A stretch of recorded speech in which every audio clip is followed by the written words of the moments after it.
Assalamualaikum warahmatullahi wabarakatuh.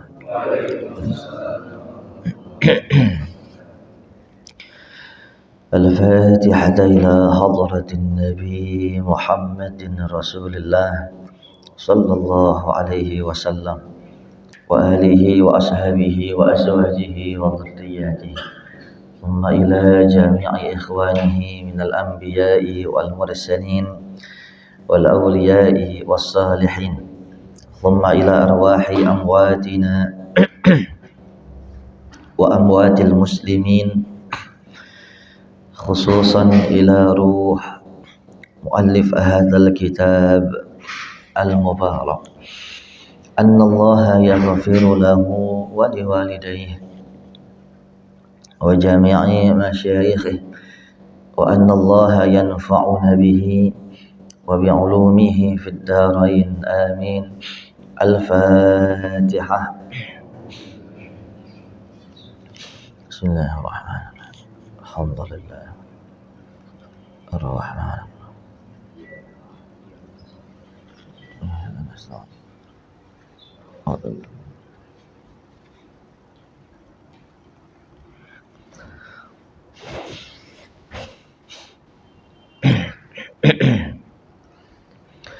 Bismillah walhamdulillah wassalatu wassalamu ala asyrafil khalqillah wa ala alihi wa sahbihi wa man tabi'ah hudah wa walah amma ba'du.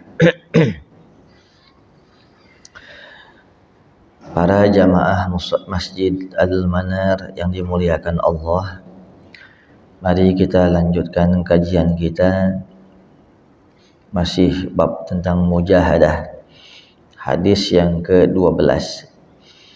Bismillahirrahmanirrahim. Qala al-muallif rahimahullah ta'ala an Abi Firas Rabi'ah ibn Ka'ab al-Aslami khadimi Rasulillah sallallahu alaihi wa alihi wasallam wa min ahli suffah radhiyallahu anhu qala kuntu abitu ma'a Rasulillah sallallahu alaihi wasallam fa'atihi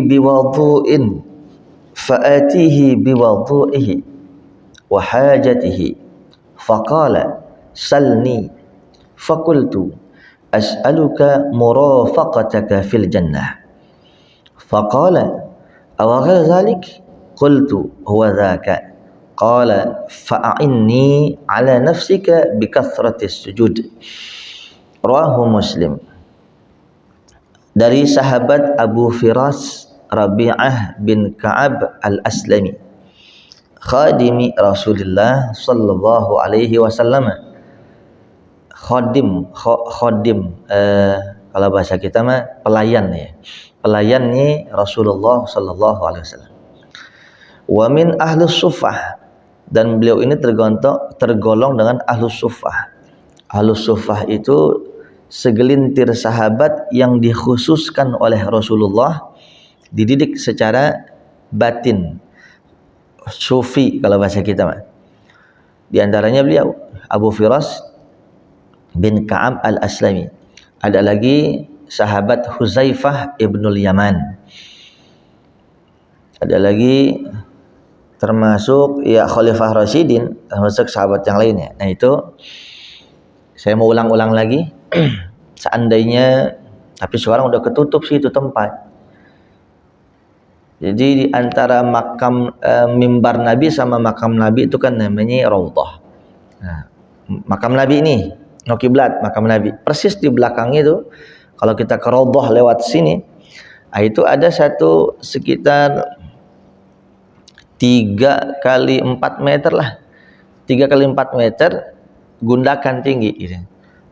Sekarang udah dibatasin.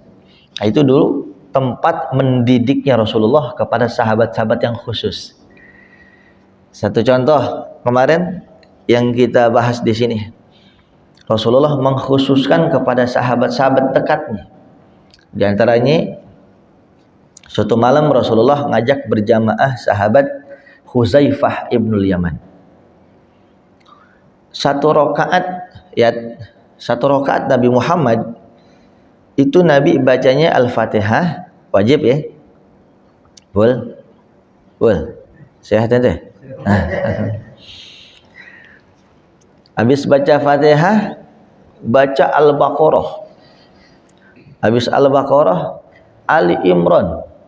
Habis Ali Imran, An-Nisa, khatam semuanya. Kurang lebih satu rakaat itu 6 jam 7 jam. Benar Ustaz tadi. Makanya kaki Nabi bengkak-bengkak. Ustaz Ridwan bengkak juga kakinya, Ustaz. Asam urat semua. Modusnya beda modusnya. Ya. Modusnya beda. Ada orang sayu buat lihat gitu. Wah, ini zikir nih kan ngurusin utang belum kelar-kelar. Lah itu coba bayangin. Jadi Rasulullah mendidik sahabatnya itu luar biasa. 6 jam didiknya. Wa ruku'uhu, dan rukuknya Nabi Muhammad itu beda tipis lamanya dengan dirinya. Coba itu. Aduh, encak urusan. Nah itu ashabus suffah dididiknya luar biasa. Tapi jangan coba-coba. Ustaz Ridwan ngimamin tarawih. Rakaat pertama Al-Baqarah 2,5 juz kan. Kedua Ali Imran. 100% tahun besok nggak diundang lagi. Malah bisa jadi haram. Minimal makruh. Kenapa? Iza a'amma ahadukumun nas falyukhaffif. Kalau kamu jadi imam, ringankan bacaannya. Untuk khalayak umum nih Kong nih. Kong, untuk khalayak umum masyarakat umum nggak boleh bacaan panjang-panjang. Dan haram baca surat panjang-panjang. Bismillahirrahmanirrahim. Panjang. Nah.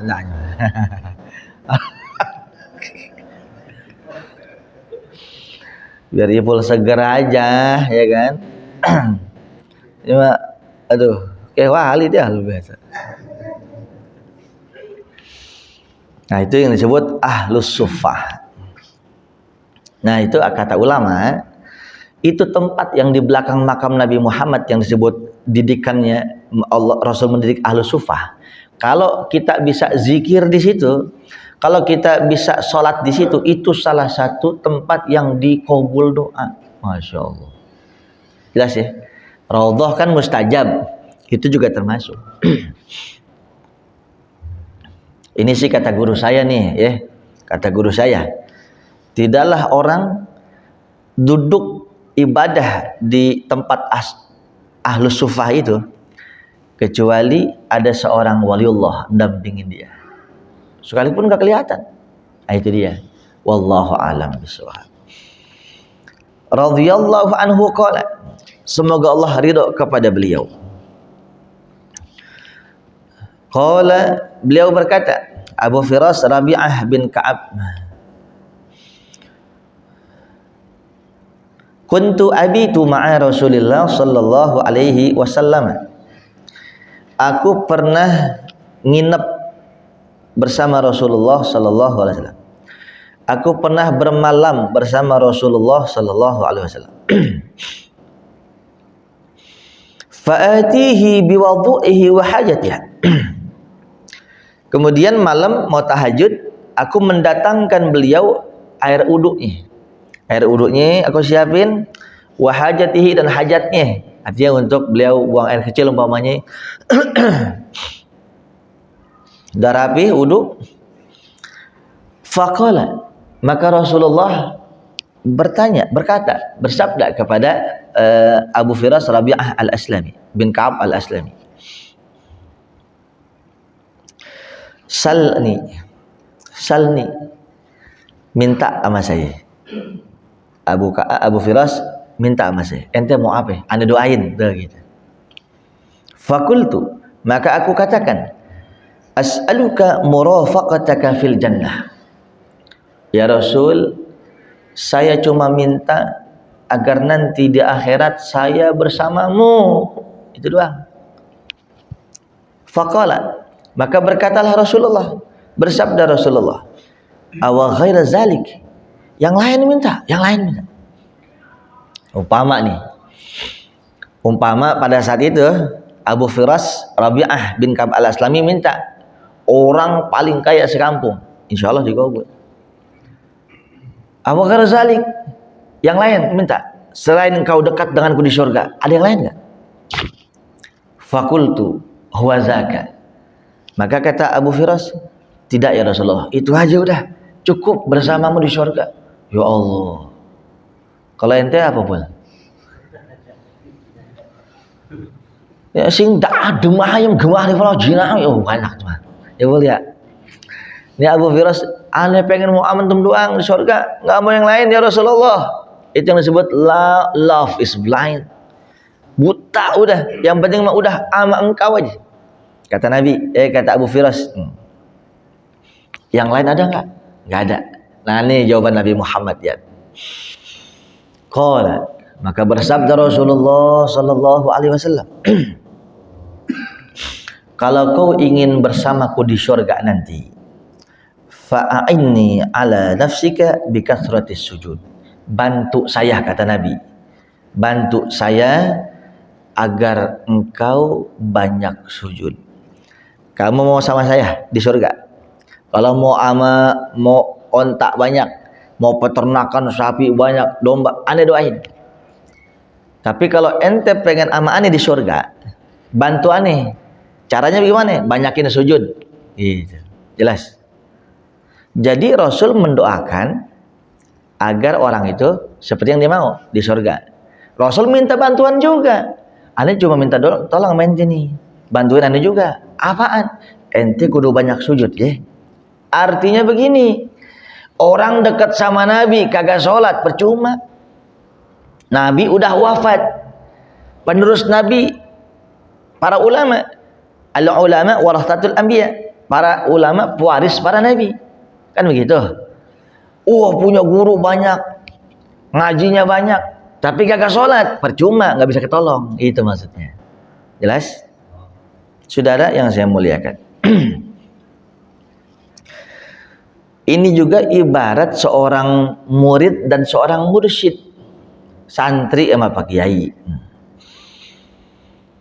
Setiap hari santri didoakan oleh sang kiai agar ilmunya manfaat, hatinya luas, kemudian berkah di kampungnya, di luar pesantren dan sebagainya. Itu ibaratnya begini ada mobil mogok nih, ini bukan yang metik ya, mobil mogok, sama kiai didorong, sama santri orang didorong, sama orang-orang didorong. Tapi itu mobil yang mogok didorong udah dibantu, yang di dalam tuh drivernya kagak nyalahin mesinnya. Hidup kagak? Udah didorong kiai, didorong sama ulama, didoain, tapi ente kudu usaha juga gitu. Jadi intinya jangan mentang-mentang kiai apa-apa minta air, kembung ente. Ya kalau maunya sakit ada dokter. Dokter ada nggak, Bu dokter? Nggak ada ya? Ya. Kalau mau sakit Bu dokter, sakit fisik. Kalau sakit hati lu tobat ya. Kalau mamanya sakit batin, urusan muskilat agama, datang ke guru agama gitu. Ini tibang puyeng-puyeng dikit, Ustaz minta air dong. Nih ngilu sebelah kiri, kagak hilang-hilang, Ustaz minta air dong. Anda khawatir ada nembak aneh, Ustaz. Terus sakti amat, menembak-nembak wae. Kata nembak itu di masyarakat artinya ada orang nyantet, ada orang neluh. Asal ente tahu Bang Bejo, orang tuh mohon maaf nih ya, karena aneh S1 dulu, aneh ngambil judul skripsi itu tentang sihir di mata agama dan mata hukum negara. Jadi banyak juga ilmu yang aneh dapat langsung dari tukang sihir. Gak aneh sebut ini. Intinya begini, masyarakat zaman sekarang itu sok tahu. Kadang dikit-dikit masalah, dikit-dikit sakit, dikit-dikit nggak sembuh, dikata diseluh, disantet, disihir. Asal kamu tahu, ini yang ngomong tukang santet nih. Asal kamu tahu, mau nyantet orang itu gak gampang. Iya, jinnya tergantung kelasnya, mau spesial, mau kelas premium, ya, bayarannya beda-beda. Satu contoh, beli jarum emas, asli jarum emas, itu udah berapa juta, berapa gram. Harus boneka santet udah jelas. Kemudian minyaknya, dupanya, apal jin yang asli, bukan yang awal-awal. Itu kalau untuk tingkat minimum sekitar tahun 2004 ya. Tingkat paling minim tuh mau nyantet orang paling rendah itu sekitar kurang lebih sekitar 17,5 juta. Mau kelas tinggi bisa sampai miliaran. Yang sekira ini mohon maaf ya. Tahu pohon jantung pisang? Jantung pisang tahu? Assalamualaikum. Pohon pisang tahu nggak? Ada jantungnya. Berarti ini ditebas jantung pisang. Mati. Ente ada di Amerika, langsung mati. Ini yang ngomong dia nih. Jelas dah. Nah, itu kelas tinggi itu katanya. Kita ngambil yang terendah dah. Ngambil yang terendah. Nyantet orang, lo orang 17,5 juta tahun 2004. Sekarang naik dong, ya kencing aja 2000 sekarang. Nah.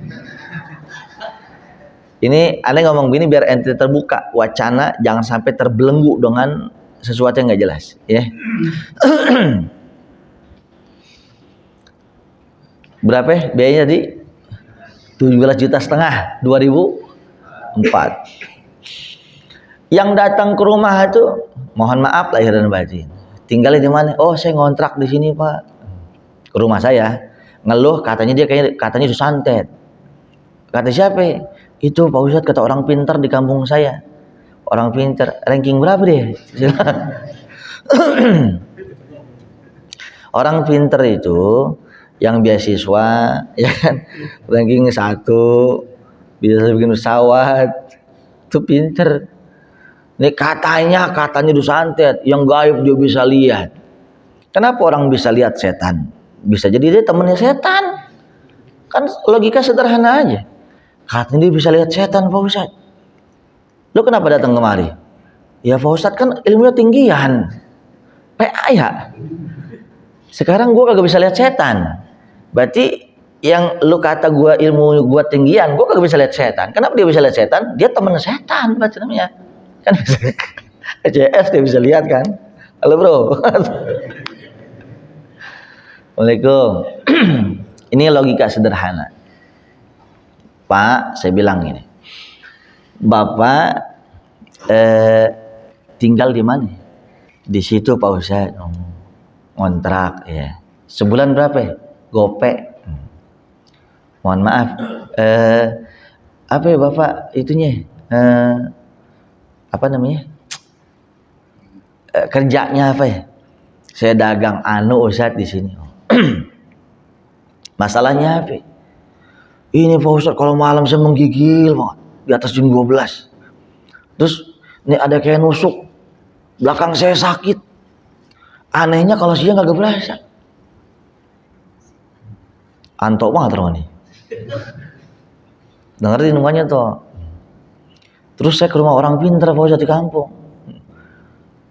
Berarti gue bego dong. Enggak Pak Ustadz. Karena saya udah ke sono, katanya sesama pedagang di antara kami nyantet saya. Saya ditembak Pak Ustadz. Terus faktanya masih juga Pak Ustadz. Berarti bukan pintar, goblok dia. Masih begitu-gitu aja sakit samanya. Kalau saya nggak bisa ngelihat, tapi saya istikharah. Mau istikharah, mau. Bukan dari saya, dari Allah. Sebelum saya istikharah, saya kasih tahu. Begini, asal sampean tahu ya.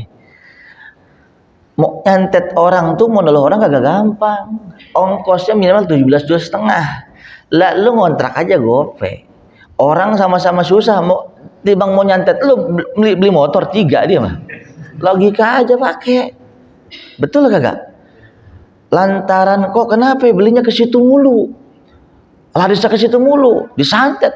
Dia aja susah ngutang mulu. Bela-belain 17 juta buat lo, ini beli motor 3. Dia mikir aja tuh. Oh mahal Pak Ustadz ya. Lu kata lu kesini bawa air gocap lo kasih gua. Astagfirullah. Enggak, Rasulullah kagak naripin.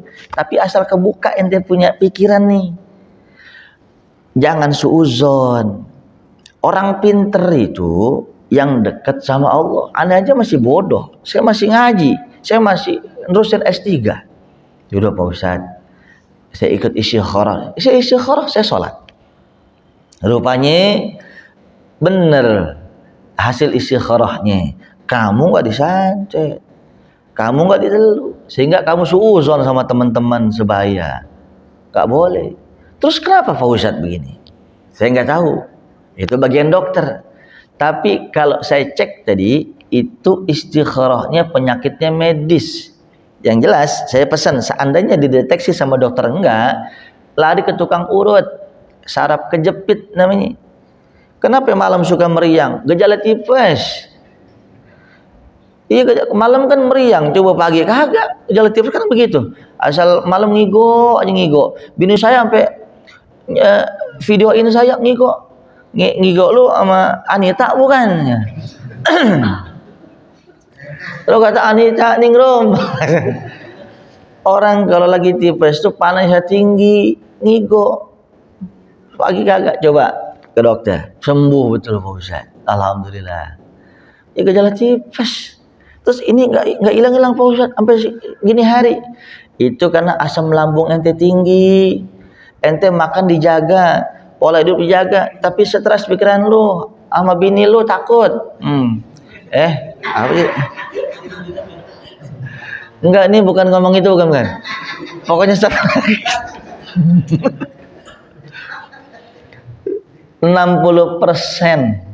yang menyebabkan penyakit bukan lantaran makanan nggak bagus dan pola hidup nggak sehat, stres juga bisa. Asam lambung tinggi, nyesek kemarin. Tipe orang kayak ente itu asal lagi giat kerja, udah workaholic, kerja terus, makan lupa, lempengan makan banyak, itu sebabnya sakit. Coba puasa Senin Kemis. Perut kita punya hak, mata punya hak, termasuk jangan kerja mulu. Sabtu Minggu khususin buat anak tamasya, mereka juga perlu sentuhan kasih. Asik ya kan. Assalamualaikum.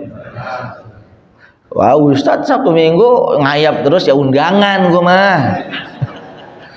Gue kan nggak kayak lo ya, lu punya bos. Ustadz bosnya siapa? Gaji orang, iya kan? Ya Allah, lu mah enak punya gaji, tapi lu punya gaji utang mulu ya. Nikmatin, syukurin, sabarin, insya Allah berkah. Jadi jangan buru-buru suuzon. Balik lagi. Jadi kalau kamu mau, kata Nabi, bersamaku di sorga, baik, aku doakan. Tapi bantu saya. Kok bantu saya? Banyakin sujud malam ya. Tuh. Ini juga bagi kita. Ustaz Ridwan, Bang Bejo, Bang Ade, ada ya? Oh berubah lagi? Ustaz Dedi ada 2 nih. Ya. Bang Rahman, Iqbal, Yasser, gua absen nih ya. Ipul, Anto, Anggi, Odi, Odi, Sat Dedi, Erwin, Dayat, Kong, namanya siapa Kong?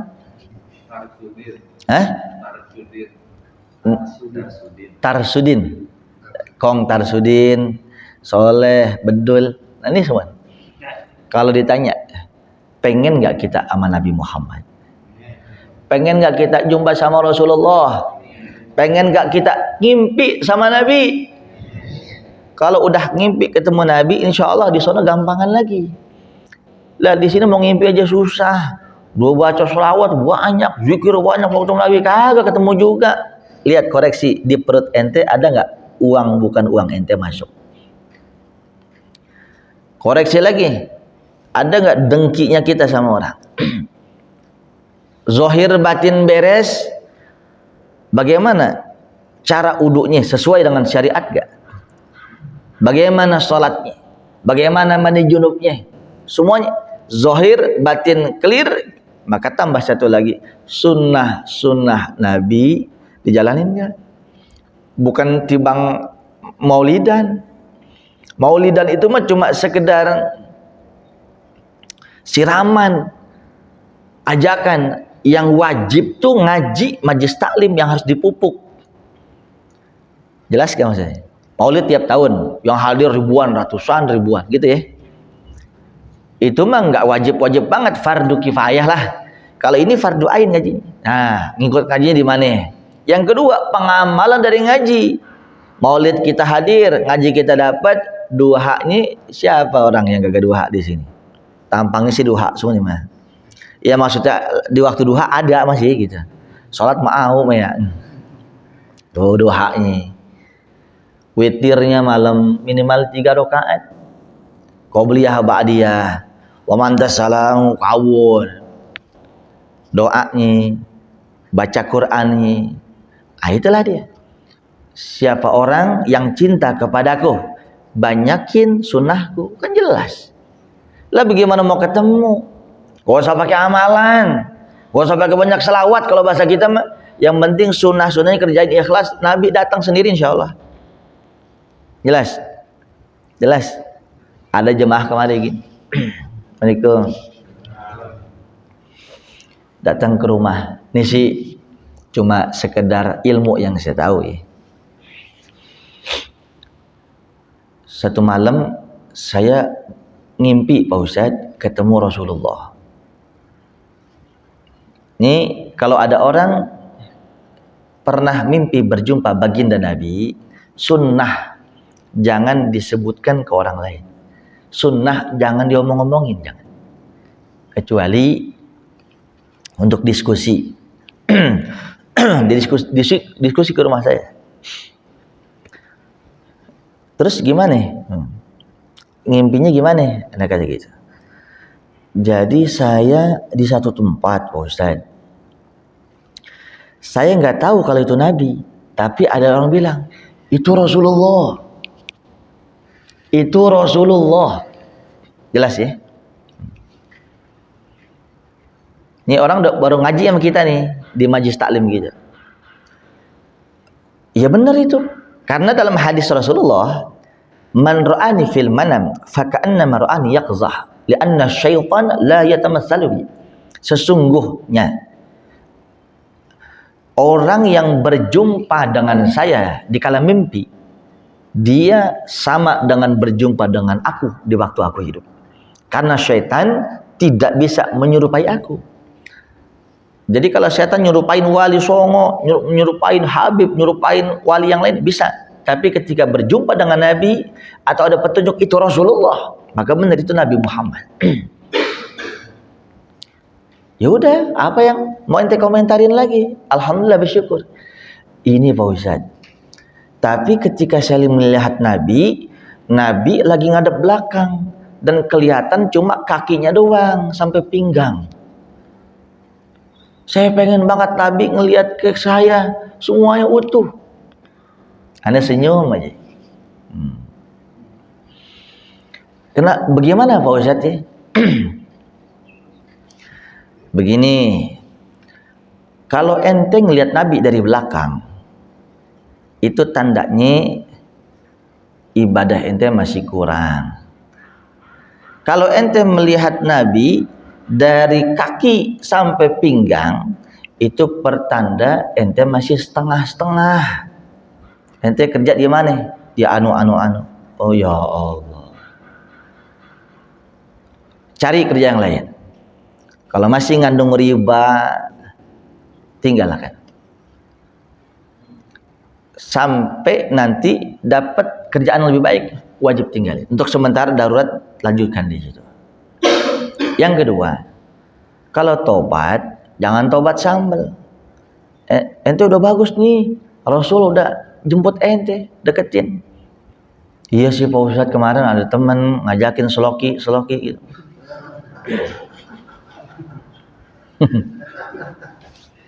Saya mah kagak Pak Ustadz, demer dah. Saya kagak. Saya cuma nemenin doang ngerokok, khawatir kagak solider dikata begitu. Saya bilang, orang yang nemenin orang yang mabuk, padahal yang nemenin kagak mabuk, fahuwa syarikuhu fil ismi, dosanya sama sama yang mabuk. Astagfirullah, saya baru tahu ini. Ya lo ngajinya jarang. Waalaikumsalam. Tuh ya. Jadi paham kan maksud saya? Jadi masing-masing ada tafsiran. Ada lagi ngelihat Nabi tapi lihat sorobannya doang. Soroban itu ditafsirkan oleh ulama takwil adalah ilmu. Lu cuma ngelihat ilmunya Nabi doang, ngamalin kagak. Asyraqal kaunu btihajan. Selawat ente bagus. Zikir kemana-mana. Bokep terus lu. Ya. Ngelawan sama orang tua lanjut. Itu makanya dikasih soroban doang. Timbang lihat doang. Bahkan kalau insya Allah udah ikhlas, ini sih masih kotor, masih buang kayak ini. Udah ikhlas, udah murni, bukan sekedar mimpi Nabi meluk elu. Ya Allah. Nah sekarang anda tanya mente, kita mau nggak nih berjumpa sama Nabi di akhirat nanti? Sekarang kita mau nggak berjumpa sama Nabi di mimpi? Jawabannya sama nih. Pertanyaannya Nabi kepada Abu Firas Rabi'ah ibn Ka'ab al-Aslami, bantu saya kata Nabi. Kalau kamu mau berjumpa dengan saya di mimpi ataupun di surga, bantu saya. Banyakin sujud, banyakin tahajud, banyakin duha. Insya Allah ketemu. Nggak meleset insya Allah. Kembali lagi jangan setengah-setengah. Nyebur kakinya jangan setengah. Mudah-mudahan yang singkat ini ada manfaat ya buat kita. Mudah-mudahan Allah berikan kita taufik dan hidayah sehingga bisa mengamalkan ilmu yang udah kita dapat, berkah dunia akhirat. Al-Fatihah. Bismillahirrahmanirrahim. Alhamdulillah.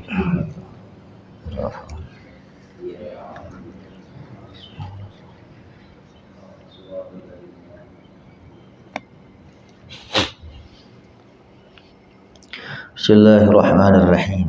Alhamdulillah Rabbil Alamin. Wa sallallahu ala sayyidina Muhammadin Nabil Ummi wa ala alihi wa sahbihi wa sallam. Allahumma anfa'na bima 'allamtana wa 'allimna ma yanfa'una warzuqna 'ilman wa la tuzigh qulubana ba'da idh hadaytana. Allahumma anfurna 'ala jami'i a'da'id din nasran 'aziza wa khzulhum khizlanan kabira ودمرهم تدميرا شديدا ودبرهم تدبيرا واجعلهم هباء منثورا واجعلهم من الأخسرين أعمالا وقنا شر الأسواء وشر العداء وشر الداء ولا تجعلنا محلا للبلوى ولا تجعلنا فتنة للقوم الظالمين وأخرجنا منهم سالم غانم ونجنا منهم برحمتك يا أرحم الراحمين. اللهم بارك لنا في رجب وشعبان وبلغنا رمضان. اللهم بارك لنا في رجب وشعبان وبلغنا رمضان. اللهم بارك لنا في رجب وشعبان وبلغنا رمضان. ربنا آتنا في الدنيا حسنة وفي الآخرة حسنة وقنا عذاب النار. ربنا تقبل منا إنك أنت السميع العليم وتب علينا إنك أنت التواب الرحيم. وصلى الله على سيدنا محمد النبي الأمي وعلى آله وصحبه وسلم. سبحان ربك رب العزة عما يصفون وسلام على المرسلين والحمد لله رب العالمين. السلام عليكم warahmatullahi wabarakatuh.